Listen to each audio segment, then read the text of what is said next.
Good morning, and thank you very much for the invitation to present to you our study on the psychological complication and quality of life among survivors of SGSN10. It is a huge honor for me to be a speaker in this very important meeting. I have no conflict of interest to declare. So our study was published last year at the British Journal of Dermatology. So I would like initially to present to you the rationale for conducting this study. So as you know, SGSN10 are life-threatening mucocutaneous reactions with mortality rate reaching up to 50%. Hence, the focus of many studies was drawn to increasing the likelihood of survival. There is lack of knowledge on continued morbidity among survivors, victims. The term victims was for patients who survived SGSN10 was coined by Professor Jean-Claude Rougeau. In 2013, Professor Jean-Claude Rougeau published a paper on the need to improve supports to patients who survived SGSN10. He wrote, and I quote, "Less than 20% of persons suffering from SGSN10 survive without resulting harm for the rest of their lives. These figures completely support the denomination of victims." He also raised the need to talk about and to study the long-term complication of patients who survived SGSN10. So what are the medical complications of patients who survive SGSN10? In 2013, a very comprehensive review in the JACI was published on 10, talking also about the sequelae. This table, taken from this paper, details the long-term medical complication of 10, as you can see in the skin, in the lung, in the eyes. However, psychological complications are not mentioned, which is quite surprising. Hence, the psychological complication of burns, which are quite a clinical similar scenario for patients, are well known and include acute stress disorder, post-traumatic stress disorder, anxiety, depression, and chronic PTSD. Also, in the same year, 2013, the well-experienced French group published guidelines to the treatment of SGSN10. And in this guideline, they emphasize the importance of the long-term complication. And they wrote, and I quote, "After the acute phase, SGSN10 carries a non-eligible risk for severe sequelae, especially ocular and psychiatric events." Also, in their instructions for follow-up, as you can see in the slide, in this figure taken from this, their paper, they instruct the patient will be followed by a psychiatrist. So what are the psychological complications among survivors of SGSN10, and how is their quality of life? So actually, when you look at studies, when you look at the literature, there's no study that were conducted on the emotional status or the general health-related quality of life among survivors of SGSN10.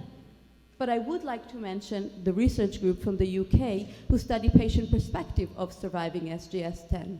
And in this paper, they found that the majority of survivors were currently fearful or avoided taking medication altogether. Some also expressed a marked fear of becoming ill enough to necessitate their use. And they concluded that life-threatening adverse drug reactions such as SGSN10 may continue to affect patients long after the event. In their study on internet account, they found that individuals experiencing SGSN10 had many unanswered questions and concerns long after the event. So the goal of our study was to characterize the emotional complication and health-related quality of life among survivors of SGSN10. So the study included patients with SGSN10 treated at Sunnybrook Health Science Center in Canada during 1995 to 2015. Surely we included only people who survived. Inclusion criteria included biopsy-proven diagnosis of SGSN10 and age above 18, and exclusion criteria included any medical condition that will disqualify the patient from answering questionnaires. So survivors were invited to a study meeting in Sunnybrook from July 2014 to March 2015. Emotional assessment was conducted by 3 validated tools: revised impact of event scale, screening post-traumatic stress, generalized health questionnaire, screening psychological distress, and hospital anxiety and depression scale, screening anxiety and depression. Health-related quality of life assessment was conducted by 3 validated tools, DLQI, EQ5D, Skindex29, and a special questionnaire we designed for this study, and we named it SGSN10 Survivor Health-Related Quality of Life Questionnaire. All patients were also being interviewed with a medical interview focusing mostly on the psychological and psychiatric events after they were discharged from the hospital. The results. So the study included 17 patients with a mean age of 46 years, 11 female and 6 male. Ethnic group most commonly was Asian, and number of months following SGSN10 was 52 months. However, we did have a large variability in the follow-up study, 1 month to 19 years. The emotional assessment results are presented to you in the following table. And as you can see, 65% of patients had symptoms of post-traumatic stress disorder. And even 5 patients had high score enough to indicate that the patient has post-traumatic stress disorder. Psychological distress was found in 71% of patients, anxiety in 53% of patients, depression in 29% of patients, and all the 3 validated tools to assess emotional complication found major psychological complication among most of the survivors. And interestingly, only 4 survivors were diagnosed or treated after they were discharged from the hospital due to SGSN10 by a psychologist or psychiatrist, meaning that most of these patients having those psychological complications were neither diagnosed or treated. So the health-related quality of life, the results of the health-related quality of life questionnaire are presented to you in this slide. As we can see, in more than 50% of patients, the current skin status had at least a moderate effect on their life, and Skindex29 tool revealed that the aspect on which the skin mostly affected were functioning and emotion. The EQ-VAS, which is a self-rated health score, was 66%. The SGSN Survivor Health-Related Quality of Life Questionnaire, which we designed specially for this study, found very important information. 53% of patients believed they did not receive good medical information regarding SGSN10. 53% also had fear of becoming ill, which will necessitate medication usage. 77% of patients had fear of using medication.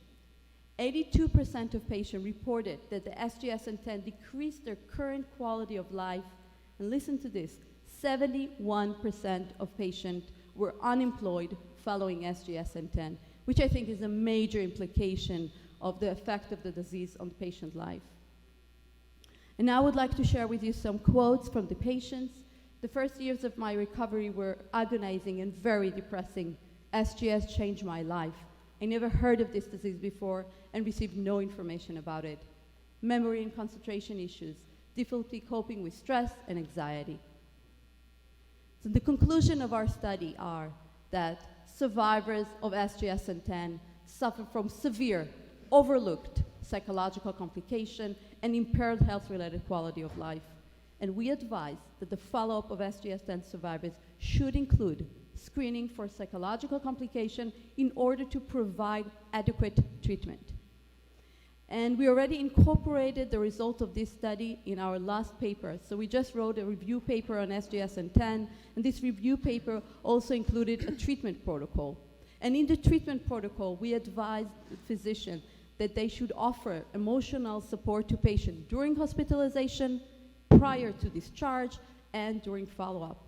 And a very easy tool to use is the GHQ-12, which is a quick and valid screening instrument for psychological distress. So this study was made possible from a grant from the Canadian Dermatology Foundation, and we are very grateful for their support. I would like to thank the SGS10 study team in Sunnybrook Health Science Center, Special thanks to my mentor, Professor Neil Shear, and Christina and Rena, who worked closely with me on conducting this study. The study was conducted during my fellowship, Advanced Medical Dermatology Fellowship at the University of Toronto, which was the best professional and personal experience of my life. Thank you.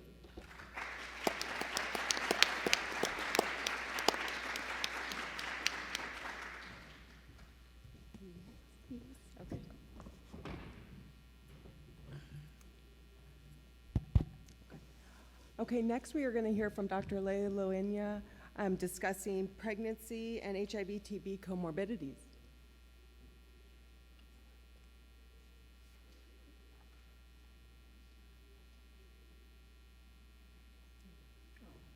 Thank you.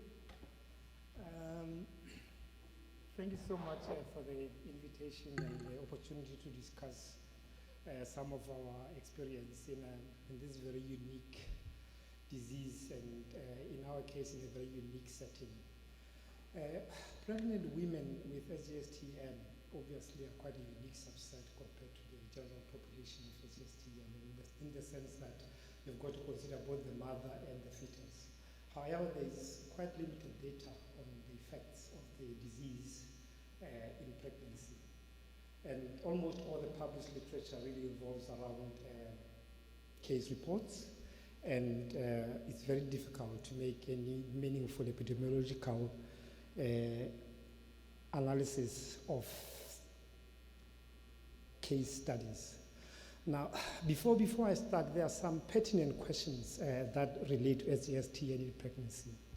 The first one is obviously, is pregnancy associated with higher or lower incidence of SGSTN? Are the maternal outcomes worse than those of the general population? Does SGSTN outcome impact on pregnancy itself? Does it affect fetal outcomes? And does the fetus develop SGSTN when the mother develops SGSTN? And can the fetus develop SGSTN independent of the mother? And does it impact subsequent deliveries and mode of delivery? And does SGSTN increase the risk of maternal HIV transmission to the fetus? This is important in the sense that I live in South Africa, where 20% of the population who present in antenatal clinics are HIV infected. So this is an important consideration for us. Now, I just did a very brief review of the current literature. Obviously, the first one that I asked was, are they more predisposed to SGSTN? There's quite limited data. And I guess in a way, considering the total proportion of people who present with SGSTN and the number of pregnant women with the disease, it's probably not that common, proportionately considering how many people would get pregnant, particularly in our setting where HIV is often diagnosed at antenatal clinics. And this kind of patients are exposed to much more medication compared to an average population, maybe in Europe or in the United States. There was a small study that was done in my old alma mater in Medusa in Pretoria, where they suggested that there was an increased association. But as you can see, it was a very, very small study. And the second question was, does the fetus itself develop SGSTN when the mother develops the disease? There are 6 reports in the literature. The problem, again, is that with intrauterine death and fetal maceration, it's very, very difficult. I looked at histology of macerated fetus and how that would collate with histology of SGSTN. There's really not that much. And also that the histology of the skin varies with the gestation period of the fetus. So to be able to get good data on that is very, very difficult. And part of the maceration intrauterine is actually denudation of the skin.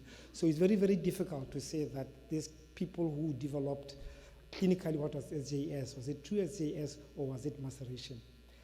And then the maternal survival seems to be higher than the general population. There's a lot of reasons for this, and my theory is probably that they are younger people as a whole, and they've got fewer comorbidities, and I think age is a very important negative predictor of GSTN. And then pregnancy outcome, it seems that the more severe disease, the TN of the spectrum, is more associated with mortality. So we did 2 studies to try to answer some of these questions. The first one was a clinical record of pregnant women who came to our hospital, Registry Hospital in South Africa, between 2009 and 2012. And we, as part of that study, we reviewed all their clinical records. But then we also prospectively collected all the placentas and sent them for macroscopic and microscopic analysis. The second study that we did was a case control study where we looked specifically at women who present with HIV in the antenatal clinics. Well, we looked at women who were, it was a study of SCAR in people who present with, who are on antiretrovirals. So there's a big database in the country that, in the province where we live, that documents all the people who develop, who are on antiretroviral treatment. And then within that, we identify those who develop SCAR. And then within that, there's a subset of Stevens-Johnson's and TN. And then within that, there's a subset of women who are pregnant. So that is the one that I will focus on in this one. So the first one is this one that we published. And then I'll just, basically, we almost exclusively use conservative management. We don't use IVIG, we don't use steroids, we use antibiotics when it's absolutely essential, and only use anticoagulants if there's a problem. I'll just give the results, and it was entirely a descriptive study. So there were 22 women who were pregnant who developed SJS-TN. All of them were HIV infected, and 73% of them had SJS-TN, SJS. 5 had TN, and then the overlap, there was only 1%. And based on the Naranjo score and ALDEN, which we used after we published the paper, we found that we could identify that 21 over 22 of them, 95% of them was related to nevirapine, and 5%, one of them was related to efavirenz. The median period to developing the signs in the nevirapine group was 16 days, and then 4 days later, in 20 days was the days when the dose of nevirapine was increased. And the median interval from the index to hospital admission was 4 days, which is quite good in a fairly under-resourced setting where we live in. In all the cases, nevirapine was given as a prophylaxis for prevention of mother-to-child transmission, with one exception where efavirenz was substituted for nevirapine due to psychosis. And this is what's important, is that in all the cases of nevirapine, all the other drugs that were in the regimen were continued when you only removed the nevirapine from the treatment regimen, and there was no problems that were associated with the subsequent regimen that we followed. Now, this is where it's important. So all the 22 patients survived. 13 of them developed clinically suspected or confirmed bacterial systemic infections while in hospital, and they were treated with antibiotics. And 3 of them developed postpartum sepsis in the days that are documented there. That is day 17, day 12, and day 29 in the 2 different groups. So the TN1 was at day 17 post-admission to hospital. The fetal outcomes was known in 18 of the 22. 7 of the 18 had a normal vertex delivery. 9, half of them had a cesarean section, and the indications for cesarean section was fetal distress, increasing viral load, and preeclampsia. So the last 2 most likely unrelated to the SJS-TN. And 2 of the 18 intrauterine deaths were 21 and 31 weeks respectively, with normal placental birth weights. Placenta birth weight and birth weight ratio is used by gynecologists as a marker of fetal outcome. And we advised that this would be a good indicator. We did not find it very useful, probably because the effect tends to be much more long-term of the placental and placental insufficiency for you to be able to monitor significant deviations from the norm. But majority of the deliveries were within the normal range of the placenta birth weight ratio. Now, 5 of the 16 live deliveries were complicated, 2 TN and 3 SJS, 2 congenital pneumonia, asphyxia, and 2 birth weights.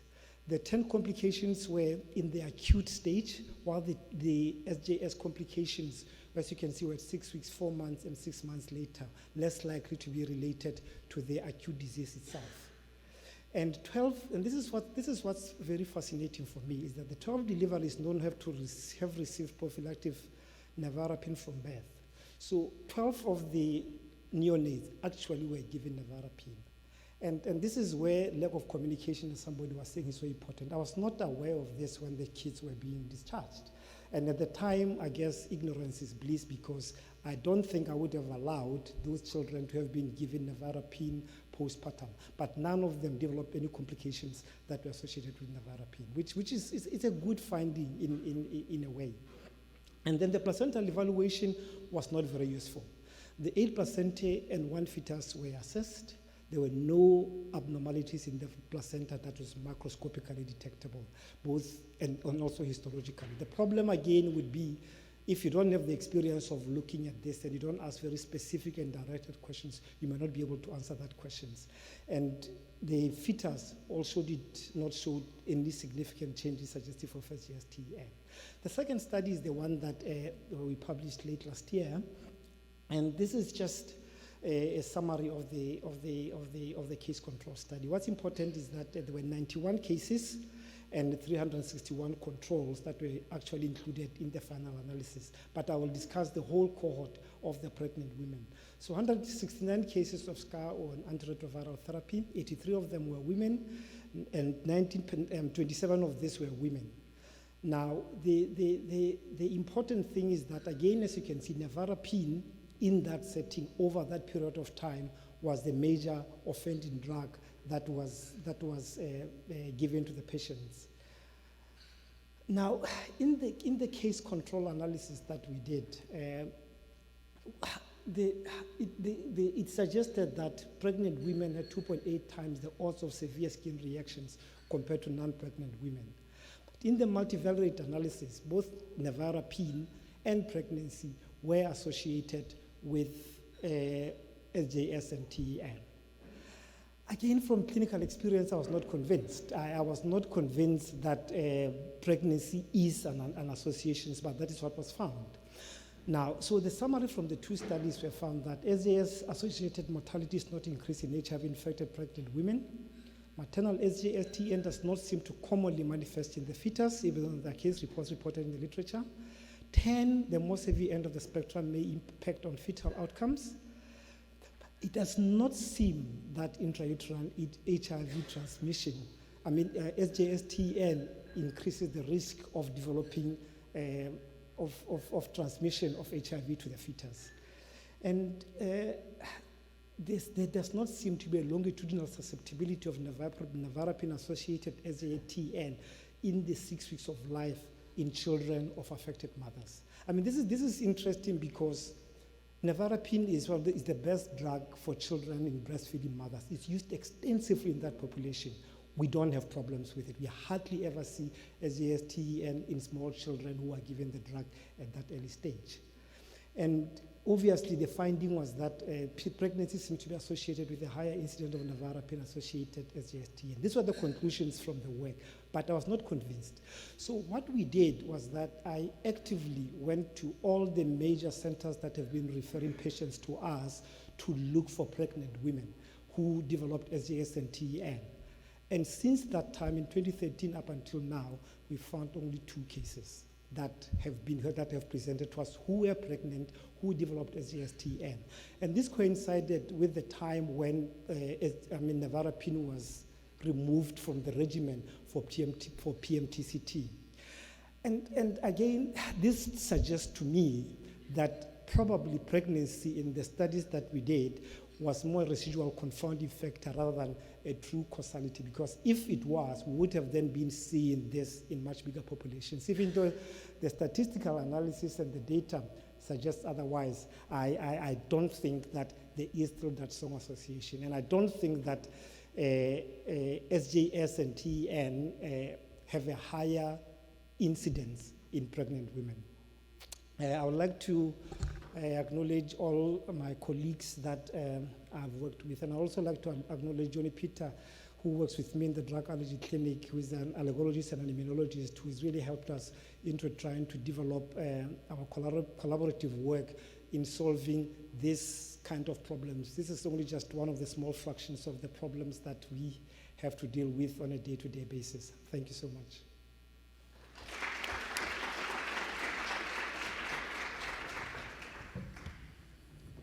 So moving along, as Dr. Maya Markenhoff, who's already spoken to us earlier today, to take us through geriatrics.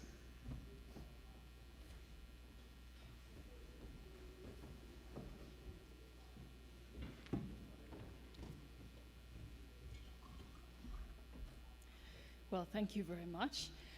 I was given this topic and I thought, where will I gonna start with this? Because as you know, we looked on a population-based basis. We did not just look for elderly or younger persons in our studies.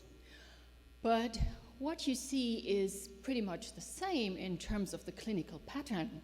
You see in the early phase, you see these macules and flat atypical targets, you see the dark color, you see that pattern, and this may be pretty much the same whether the person is young or old.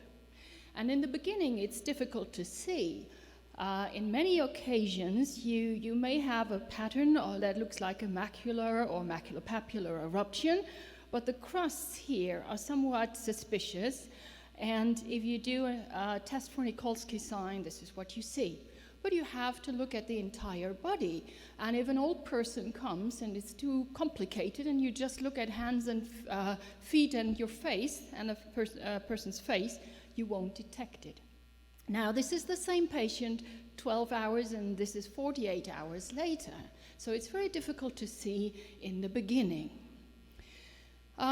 We already have heard about the spectrum of disease, and it's a continuum to us. We don't believe it's different diseases, it's just severity variance, and that's why we looked at them and analyzed them together for many questions. This is the condition I mentioned briefly before, generalized bullous fixed drug eruption, and I'm sure that in many publications these cases are included.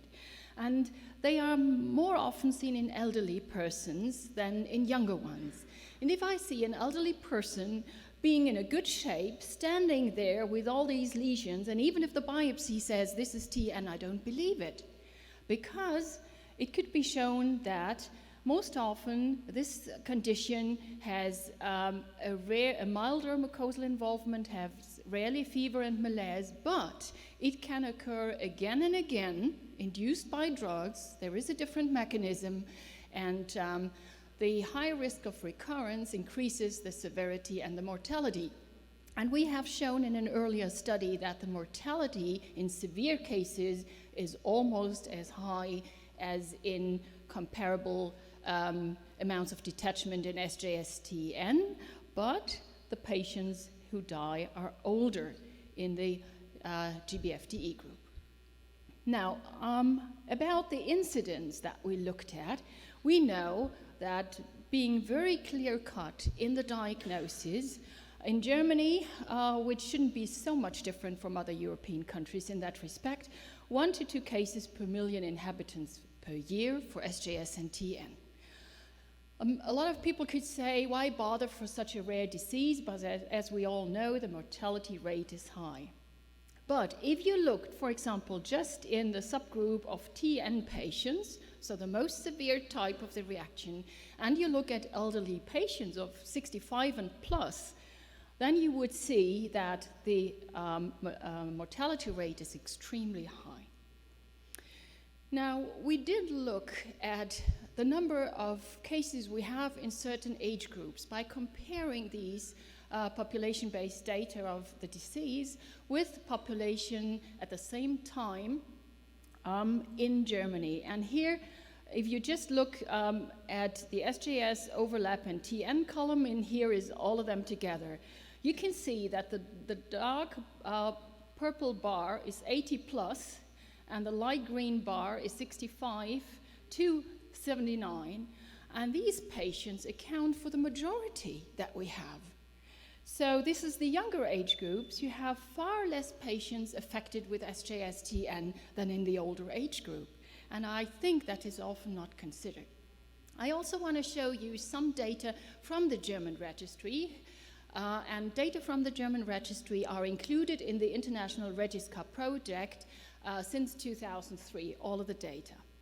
You can see that the blue is SJS, and we have more SJS cases than TN cases, which is the red one, and the yellow-orange is the overlap.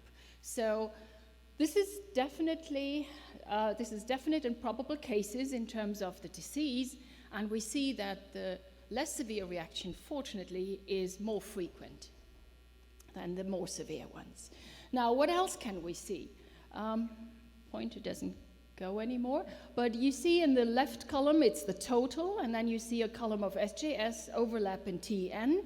And you can also see here that the red on the top is the patients above 65 years.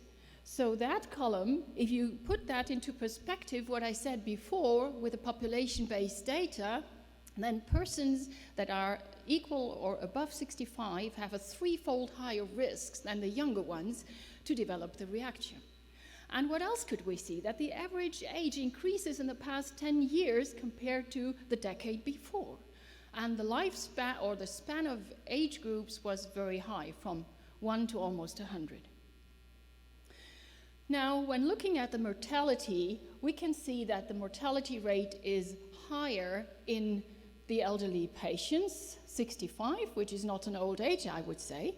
And the mortality increases with age, but the older age also reflects underlying conditions that certainly have a big influence. Now, we did some survival analysis with the RegistCAR data, and what this slide shows is the blue is SJS, the purple overlap, and the red bar line is TEN. And what you can see that in the first 6 weeks, the death rate is very dramatic in the more severe form, more severe than for the others. But you see that the milder forms over time show the risk to die as well. And we came up after 1 year with a death rate that was substantially higher than after 6 weeks. So that is some of the findings. And what were the reasons now when we looked in the hazard model from 0 to day 42, which is 6 weeks, and then 6 weeks and beyond up to 1 year? Now, in the acute phase of the disease, TN, meaning the amount of skin detachment, seems to be the major factor for the risk to die, whereas it is in the later period mainly underlying conditions. Now, the overall death rate is increasing in recent years, especially in the milder forms where we have the majority of elderly patients. And in these age groups, the average age has increased in these two groups. And this is something that is a future challenge, I think. How can we reduce the risk to develop the disease, and how can we offer better treatment for these patients? And here is a graph showing the early events in SJS and TN, and this is based on EuroSCAR data that we published earlier. And as you can see, there's usually the beginning of drug use. Oh, that was too far. The beginning of drug use 2-3 weeks at least before the onset of the first symptoms. And then the symptoms are there, often treated by drugs that are later accused to cause the reaction, but don't do that in the first few days. They're usually taken to treat the symptoms and not causing them. And then the diagnosis is made, and then hospital admission appears, and then perhaps a treatment. Now, if you look then, what has been taken before the onset of the disease, before the first symptoms, you may find files like this, where you have a line of what happened in the months before hospitalization, and you see all the drugs and all the indications. And even if you put a line at your index day when the situation has started, usually a few days before, you see the blisters. And even if you then put in lines where you think the drug should be present in the body, I find it difficult to identify the cause of this. And in at least a third of our patients, we have these files, and even worse ones in elderly population. And ALDEN, the algorithm, may help to solve the problem because it refers to the relevant exposure window, it refers to the recent start of drug use and drug notoriety. Oh, wonderful, thank you so much. And it also includes the half-life of the substances, but it was explicitly designed for SJSTN and not for other drug eruptions.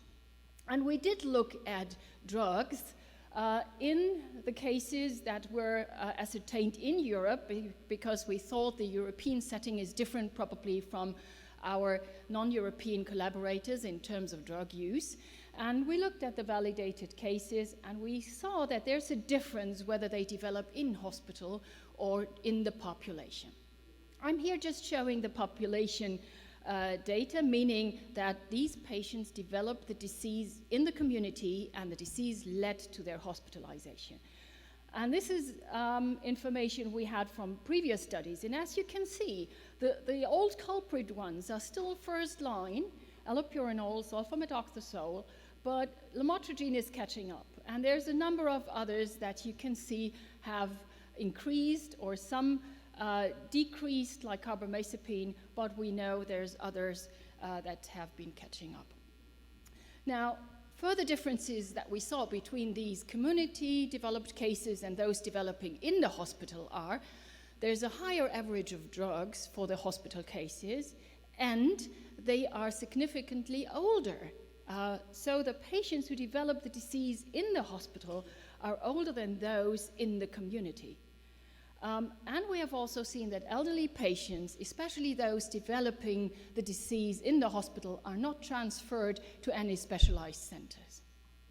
So they are sometimes, in a way, forgotten.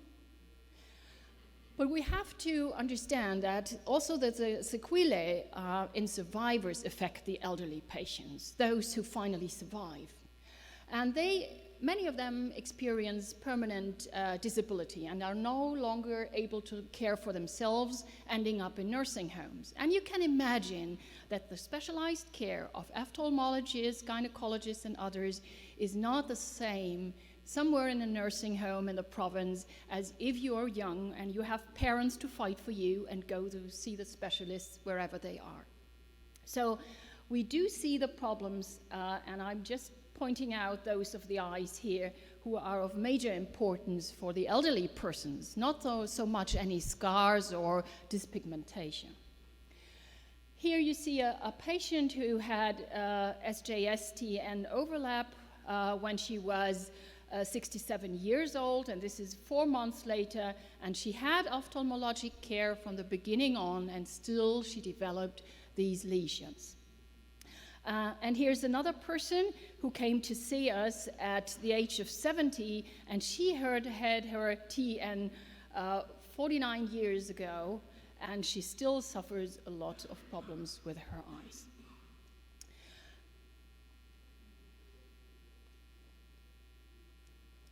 Okay, let's try this one. No?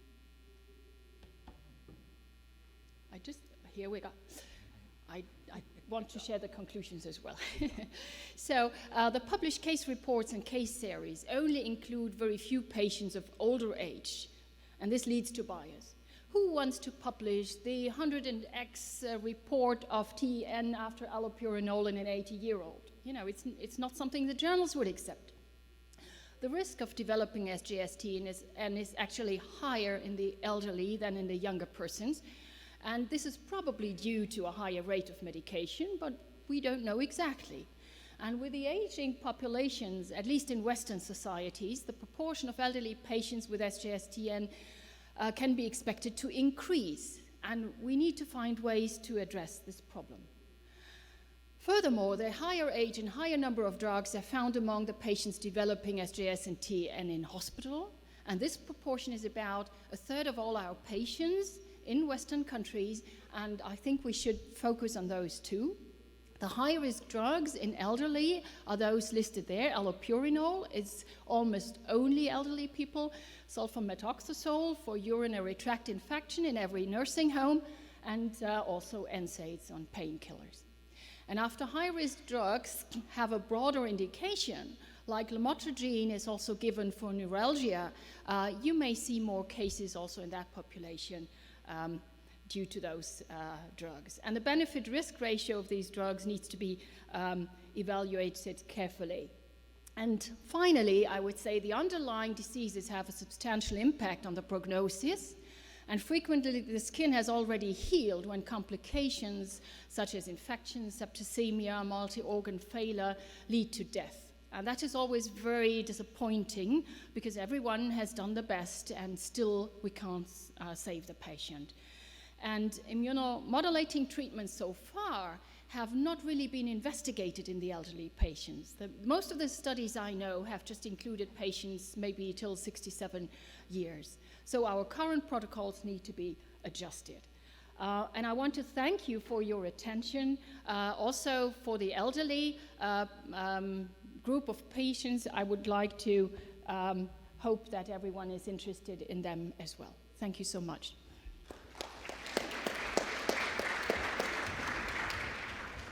Next, we'll ask Dr. Elena Pope to come up and take us through pediatrics. She's a professor of pediatrics at the University of Toronto.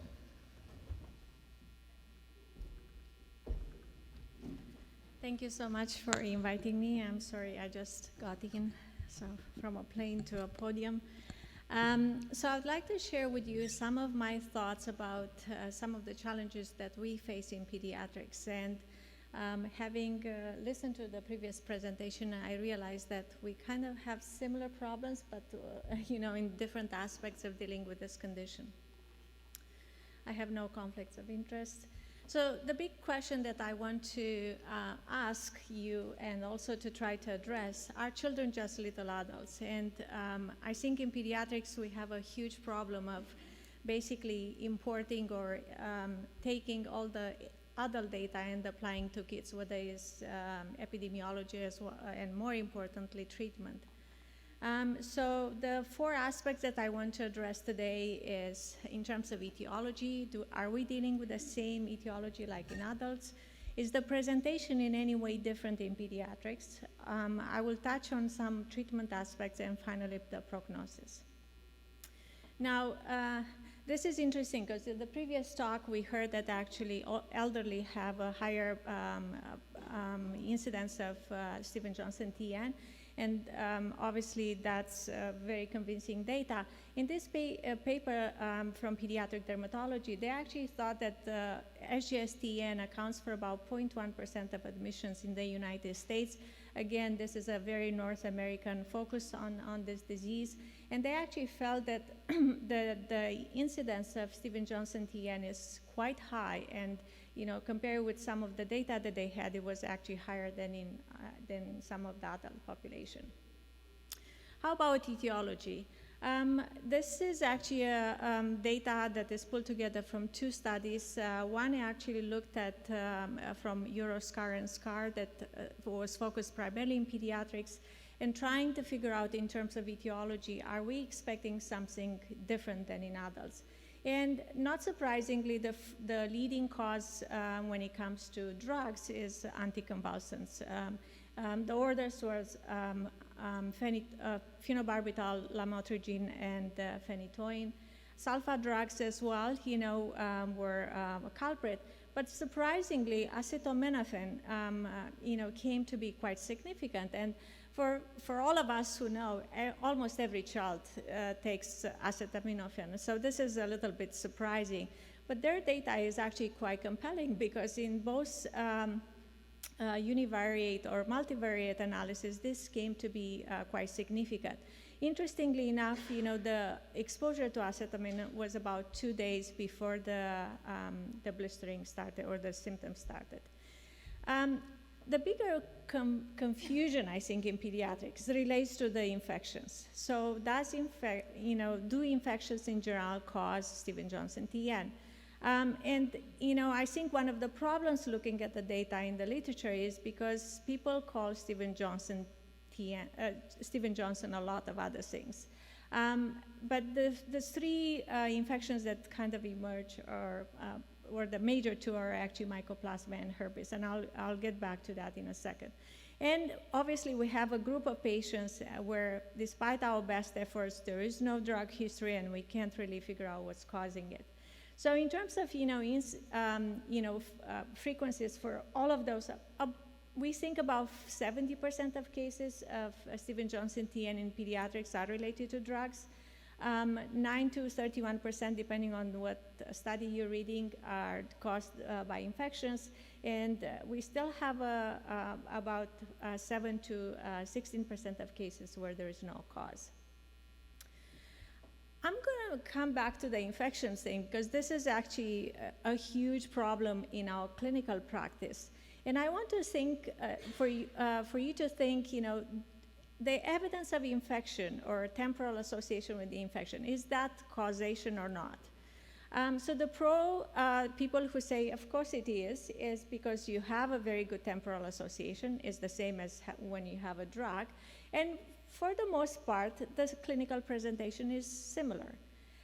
There are those of us who actually disagree. We think that actually presentation, if you actually have very narrow definitions of what you define Stevens-Johnson TN or EM and so forth, they actually present very differently, and the severity, the morphology is different as well as the severity.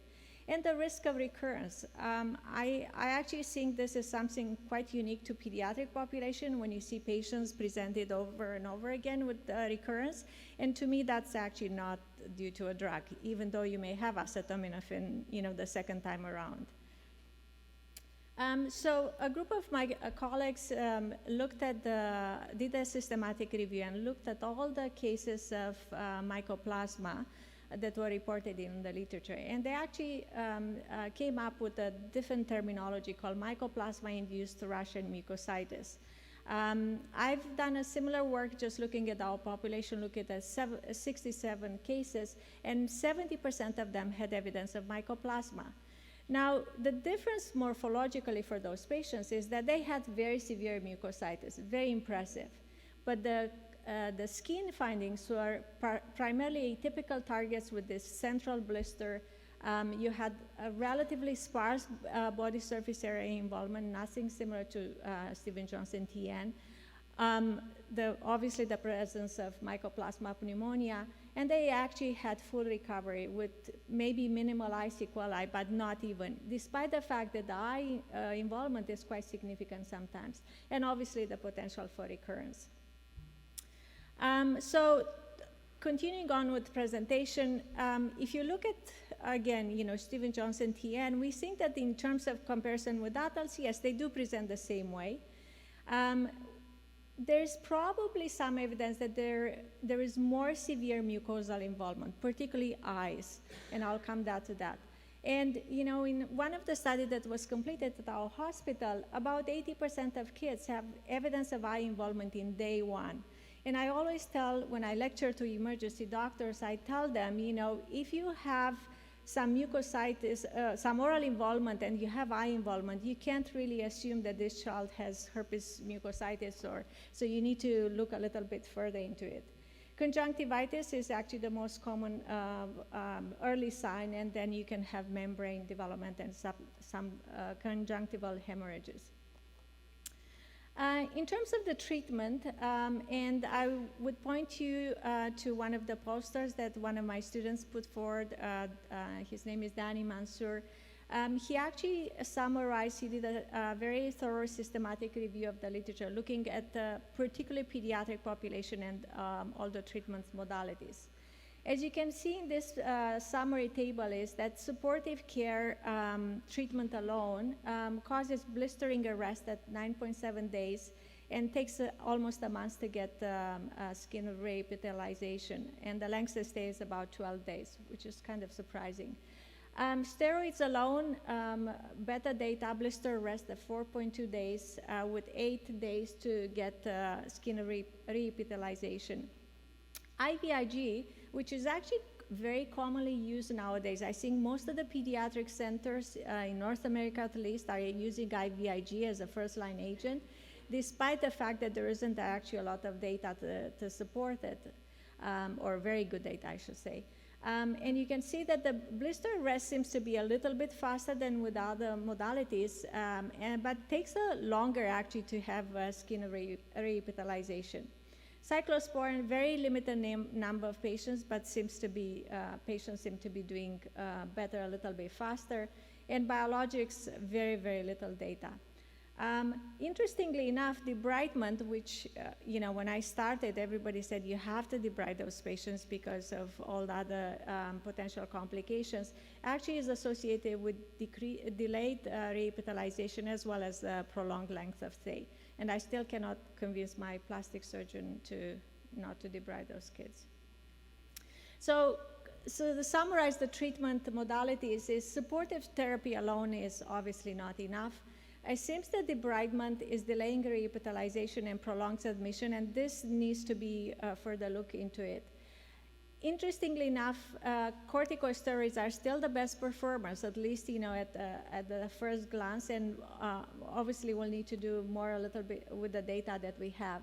And cyclosporin and biologics offer promise, but there is not enough data to support or to dispute their potential help at this point anyways. How about prognosis? Luckily for us, there are very few deaths reported, but we have a high rate of complications. So about 30% of kids will experience complications immediately related to either sepsis, respiratory distress, and definitely eye complications. There is also a higher rate of sequelae. So about 50% of kids will have sequelae.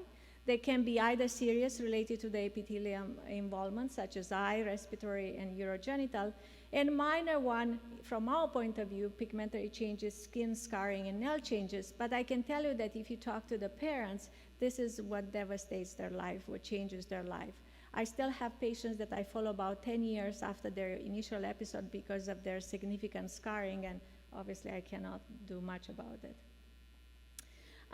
The one interesting, this is a very busy slide, but I just wanted to point out the fact that when you're talking about eye complications, those patients need to be followed for a very long time, which you probably know from adults. This is, again, a study that was done at Sickets Hospital, and you can see that you start with very acute and a lot of patients having the conjunctivitis and immediately, but at about 8% of them continue even beyond the 1 year mark with some of the sequelae, and that's why they need to befriend your ophthalmologist and make sure that they follow them very carefully. The other thing I mentioned and I alluded is the high recurrence rate. So in the study that was done both at our hospital in Boston Children's, about 18% of cases were recurrent. And if you read carefully the paper, I think that's related to the fact that we included a lot of the mycoplasma-induced cases. So I think we need to tease this out a little bit further. How do we determine prognosis? I mean, you guys have SCOR-10, which is, I guess it's as good as any other outcome measure. But is this applicable to pediatrics? Most children do not die and also don't have malignancy, underlying malignancy. So 2 out of the 7 criteria do not apply to pediatrics. In this study, they actually looked at a few other scores. One is acute burn severity index. PIM is pediatric index of mortality, and the other one is pediatric risk of morbidity.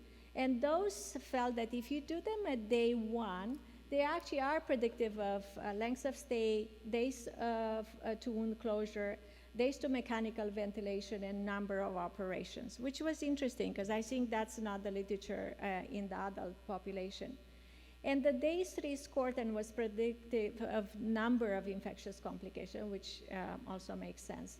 So I think this probably is an area that, again, require much more future studies. So where do we go from here? I really think we need to define Stevens-Johnson TN in pediatric population. We need to separate the infectious etiology and make sure that we're actually comparing apple to apples. We need to actually validate outcome measures. SCORTEN has never been validated in pediatrics. And I don't think if we're moving forward to actually have studies in this area, we need to actually have validated outcome measures. Obviously, we're not going to get funding to do a randomized controlled trial, in pediatric population, or nobody's going to have enough money to actually do something like that. But maybe the next best thing is to actually do pragmatic prospective trials. So what that means, you have multiple centers, you pick 3 or 4 interventions that people are comfortable with, you measure the same things, and then in a few years you actually have very good data that is not as perfect as a randomized trial, but at least is the best, the second best of what we can do right now. And I think I'll leave some time for questions. Thank you.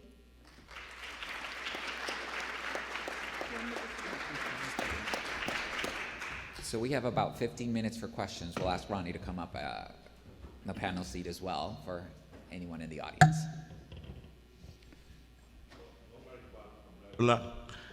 I'm curious to find out whether in pediatric populations or in adult population, whether a person could be susceptible to multiple drugs. Like, for example, a child has acetaminophen-induced SJS.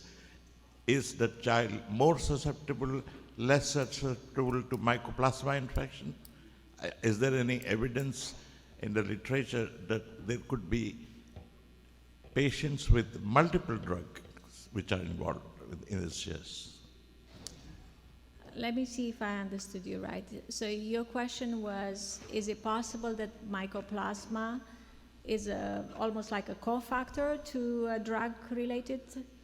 Yeah, whether or not, or independently also. Like, for example, a person is susceptible to one particular drug. Is the same person more susceptible, less susceptible to other drugs? Okay. Well, I think, we know about anticonvulsants, that obviously once you're susceptible to one, you're most likely to have cross-reactivity to others. I'm not sure there is any evidence that, susceptibility to a certain drug makes you more susceptible to mycoplasma infection, which is, I think, what your question was. Yeah, exactly. Yeah. I may comment to that. The case that you showed, and you call Stevens-Johnson due to mycoplasma, is, in our definition, a very clear case of erythema multiforme in children. So it's out of the spectrum of SJS/TN, and that is probably why we don't see recurrences. Mm-hmm. Now, when we look at the EEMM population in children, you have these atypical pattern. It's not palms and soles like in the adults. You hardly ever see any herpes, but in more than 30%, you can really point to mycoplasma infection, and these cases are recurrent. Whereas when we analyze the more than 250 cases of SJS and TN in children that we have seen in the past 25 years in Germany, we were not able to determine mycoplasma as a risk factor. Half of the kids have infections, but it's some sort of virus that you hardly can pin down. Only half of them have drug causes, and we never saw any recurrence. So I think you have to separate from the very beginning. And I understand that sometimes it is difficult, and we have up to 5% of the cases where we cannot make a very nice, clear cut in children of SJS or EEMM, but it's a small proportion compared to the overall that you can separate. Yeah, a similar question to Ronnie, because you said that a patient susceptible to one drug develops psychiatric manifestations, and then if you want to prescribe any anti-depression drugs, for example, how sure are you that that drug will not cause SJS? Oh, so I think the Registry group did a beautiful thing about in one of their papers to rate the high drugs that are more prone to that are more risk factors for developing SJS and 10. And I think if a patient got a SJS and then due to allopurinol, and we have the HLA-B star 5801 positive, I mean, it's not a reason not to treat him with other drugs. Great. So my name is Josh Carson. I'm a burn surgeon from the U of Florida.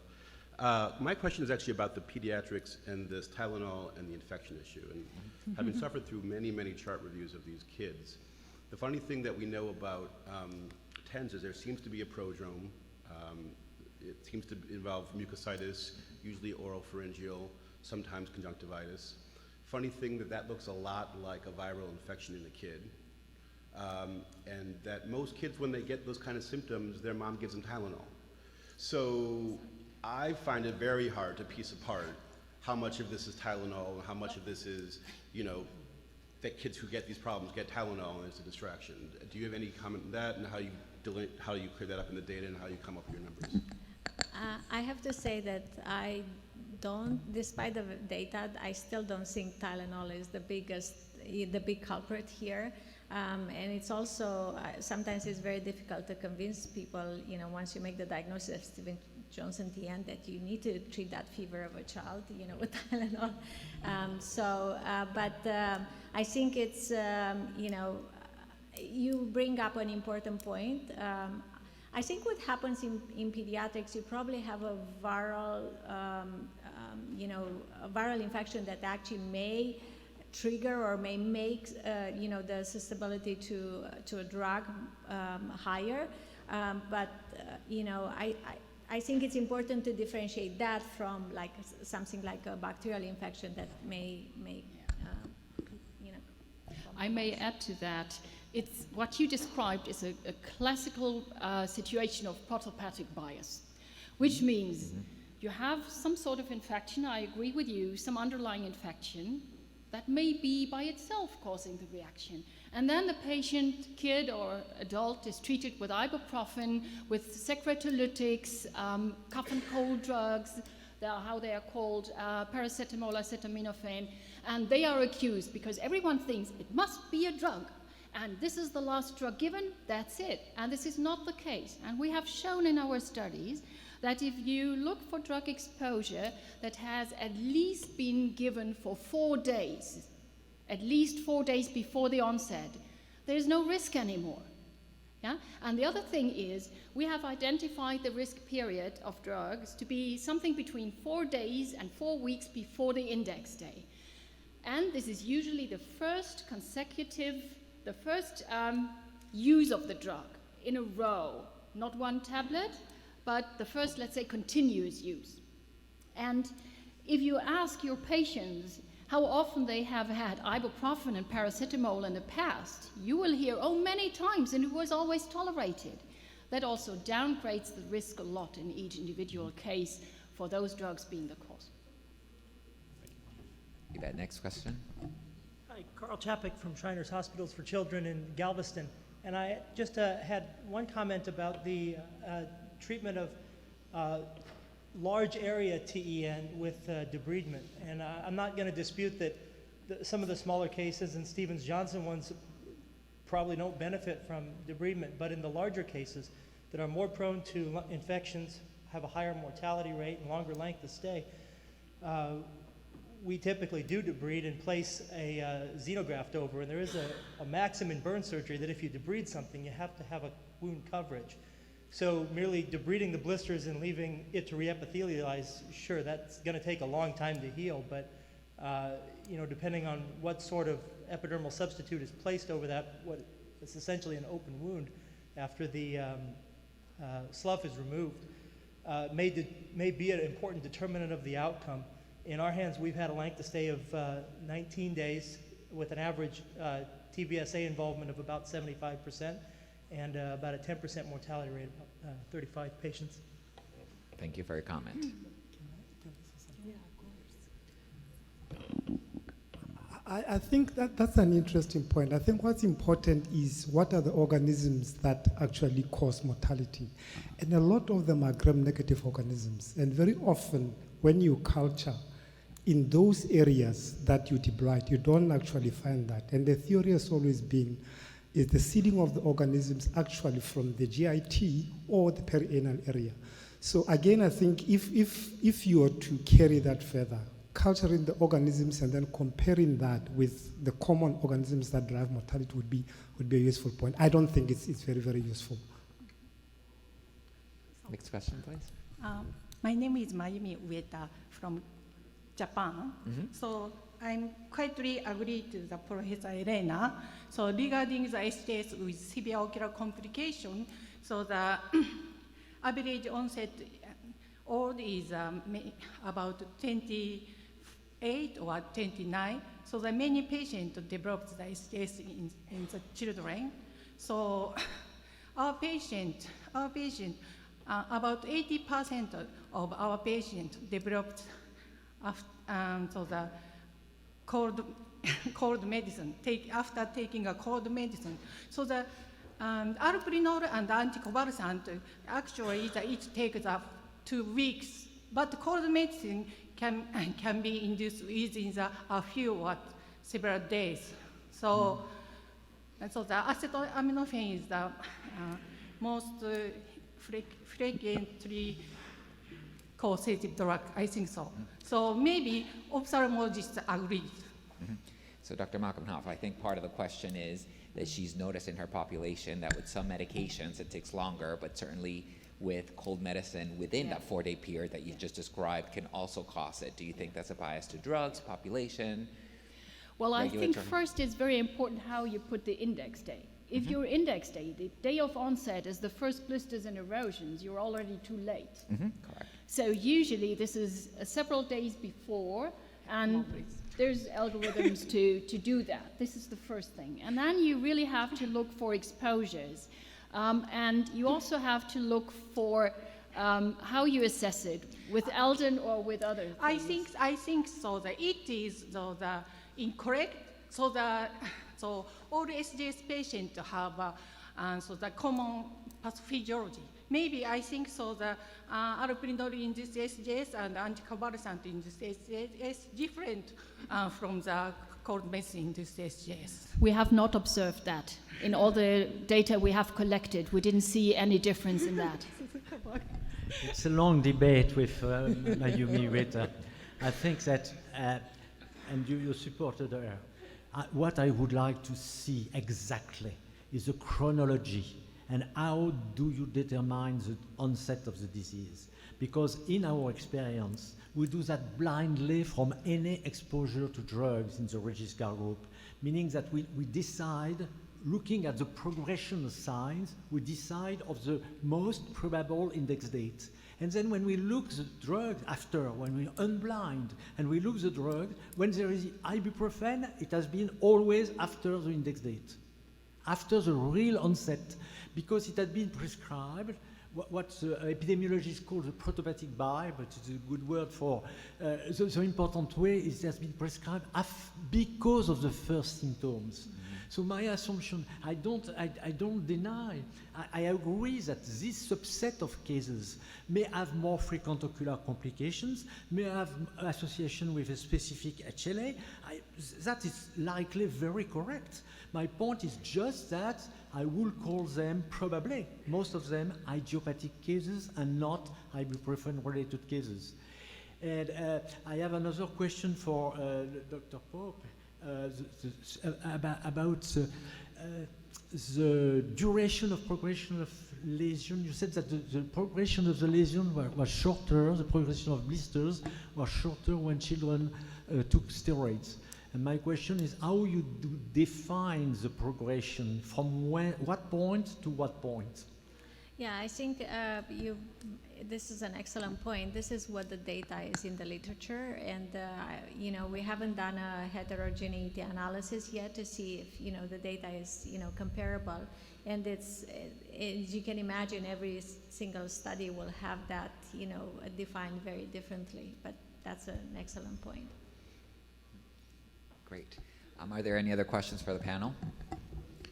I think in summary what I hear is that we all struggle with what is a case definition and whether we take a clinical and a phenotypic approach or whether the immunologist and the pharmacologist in the audience this afternoon will tell us if there is in fact a marker that's immunological or pharmacotherapeutic. So thank you all for your attendance and we look forward to the next session.